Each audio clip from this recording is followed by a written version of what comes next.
Hey guys, welcome back to my channel. This is Jesse with J.FINESSE Flights, and I wanted to make a video today about some motors that I got from Pyroflip.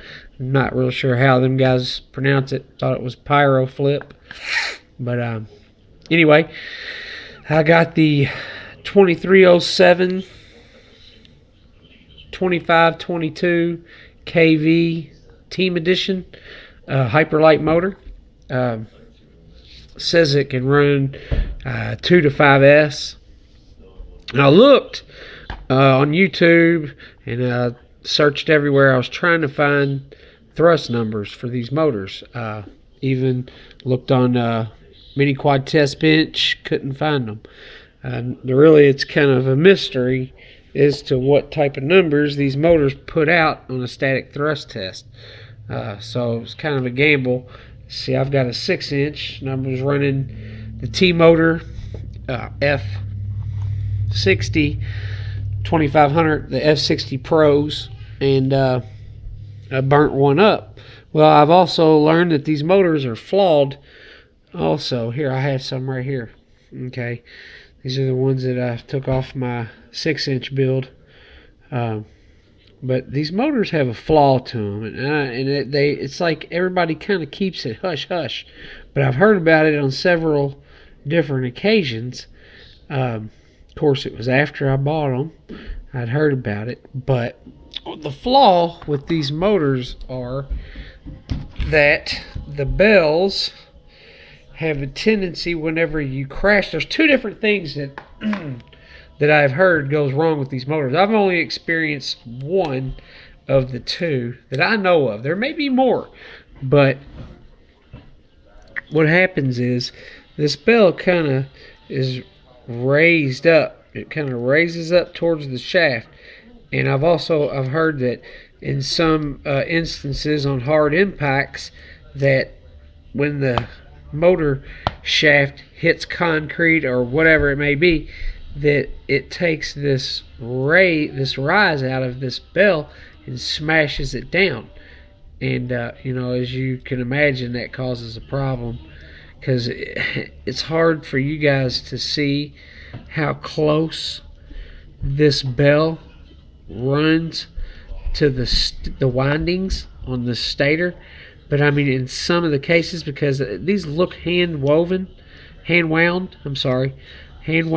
in some spots the windings they stand up pretty high, and the bell rides so close that, in my experience, I've had the bell just barely nick some of the windings, and it cut some of the wires. Actually, at first, when I first saw it, it was really shiny. I was like, as I had my reading glasses on, and I also have just a little magnifying glass that I look through on top of my reading glasses, and it really magnifies everything. It's hard for this phone to, but anyway. And I got to looking at it, and I'm looking, and I'm like, that looks like it's been nicked. And I start spinning the belt. Oh man, I mean, they're so close, and then I felt it. I felt it hit, just very little. It's kind of hard to tell with the cog of the motor, but well, it happened. I've been running 5S on my 6-inch build with these motors, the 2500 kVs, and all in all, it's done great. I don't know what caused what to fail. I've got my PDB right here. I'm not a real big fan of these Maytech PDBs. I've had one burn out a flight controller before. That's the PDB that comes with a lot of the kits. It was on my first build I ever did a couple years back. Whenever I got the build from Banggood, it was the Sharpoo copy frame, but the PDB that comes with that board, the 5-volt back burned, it malfunctioned and overcharged the board, which burnt my board. But anyway, this one gave out right here. It was just bubbled up right there. I peeled the layer off. I don't know if because this is where the motor was tied to, the same spot, or the ESC, I'm sorry. ESC's fine. And I'm running the Speedix, I think it's the ES. Yeah. Speedix ES30 HV 3 to 6S. Good ESC, I like them. I have an extra one. But it didn't burn my ESC out. So, I don't know what caused what. I think it was probably this motor. You can tell this one looks like it's had, this looks, it's burnt. It's not even the same color as this one anymore. It looks like resin's been poured over top of it. Caramelized is what it looks like. It looks very caramelized. But I can't help to think that maybe the bell was clipped, because I know it was. I know it clipped some of these wires, and I think it even separated some of them. And I didn't try to solder them. I mean, it's just so minute. I didn't want to melt the coating off. You know, I did put some conformal coating, just touched it, just a dab of conformal coating, which that's not going to make a connection, but I don't know, I just did it. But it ran for a while after that. Then I started to notice something else may help some of you guys out in the future. When I went to arm my quad, my props looked, they would, like this one, the one in 4 and 1, it looked like the props were out of balance, and it was idling really high. That was one of the symptoms I was getting before it actually burnt. Don't know why it was doing that. That could have had something to do with the voltage and it burning in these motors. But yeah, so I'm gonna associate that weird vibration just in the two props. And if I throttled real fast when I armed, it would take right off, and it was fine. It flew fine, no issues at all. I went to do a backflip as I was flying on my 5S pack. I'd been flying 4S all day that day, and I was flying my 5S, and it was towards the end of the pack. And I just went to do it real quick. I was checking the tune because the weather's been changing a lot where I live at. I live in Louisville, Kentucky. And just checking tunes and stuff. And I did a real quick snap flip and did one going forward, front flip. Then I did a couple rolls, barrel rolls left and right. Then I did a back snap flip. And I seen it drop. It dropped on one end when I played back the footage. I seen that back motor, the back arm drop on this side, so that's where I started looking at, and I tore it all apart. So I did get another PDB. I ordered a stator from oh man, I can't remember where it was. My RC Mart, I believe. They're advertising, they have them. And I ordered one, and they emailed me 2 weeks later to inform me that those are discontinued. They no longer have them, but they do have a motor. They were going to sell me a 2350. It's like, now what damn good would that do me with a 2500 and a 12350? I was like, really? So I just said, you know what? I'm done with the motor altogether. It's time to move on. So hoping I made the right choice with these HYPERLITEs. They look phenomenal.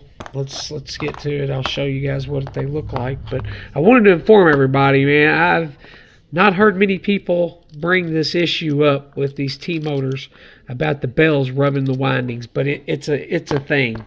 Okay, so be aware. I don't know about the new Pro line, how those motors are gonna do, but I don't know how close they are. Unfortunately, you can't. There's nothing that really shows you. Somebody would have to tell you. But let's get to the motors here, the HYPERLITE. See if I can get them on camera for you guys.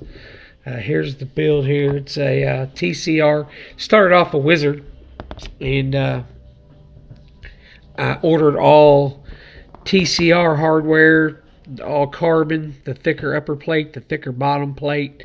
These arms are 6" and they're dang near 5 mil thick. And I have yet to break anything. I did bend the standoff in the crash where it dropped to this side and hit first. I did bend this standoff back here. Can't really see it, but yeah, here's the motors. They're nice. I ran them on 5S. Today I ran about 5 packs through it, 4 or 5 packs, and everything did good. I started off with 4S obviously, and you know, I flew it with that. And they did good. I flew 6" today when I got home from work. I have the 6" dowel prop. The new one they just came out with recently. It's the dowel. Looks like it says T6040C. And great prop, man. I loved it. It does really good. Sorry about the camera being out of focus. Does really, really good though. Really like it on these motors. Before with the T-Motors 4S, it just didn't have the punch. It's like burn, you know. It didn't have the get up that I was looking for, you know. And I know when you're running a heavier build, this build is extremely heavy. It is 400. Man, you know what? I checked it this morning after I got it all done, or the other day, but I can't remember what it is. So let's throw it on here. You guys aren't going to be able to see it, so you just got to take my word. Trust me, I'm not lying. 431 grams dry, no props, no prop nuts. 431.3. So she's a Bertha, big Bertha. But yeah, these motors are pulling this thing around pretty good. I like it. So, but I just wanted to touch bases with everybody, and to all you guys that are new subscribers, guys and girls, any girls, thank you for subscribing to my channel. It means a lot to me. Still working on the finesse part of my channel with this flying. It's not as easy as some of these guys make it look, right? Some of you guys can really put it down, but yeah, I'm just out having fun. Yeah, my daughters, I've got 3 daughters. They stuck some stickers on here for me, said it made it prettier. So they're kind of like my good luck charms when I fly, when I go out. If they're not with me, I got something to remind me of them. But yeah, I just wanted to show you guys these motors and tell you what I thought about them. I'm going to post some flight footage of this. I'm just basically just farting around in the field, doing weird maneuvers, trying to see, you know, get the feel for the quad and how much different and how much snappier, if snappier, these motors are. I'm still trying to get used to it. It's I haven't flown this quad in a few weeks with the T-Motors, so I have 2 other quads I've been flying, going back and forth on, so it's kind of, you know, getting back used to them is kind of difficult. But yeah, I'll post the footage, and thanks for tuning in, and see you on the next one, guys.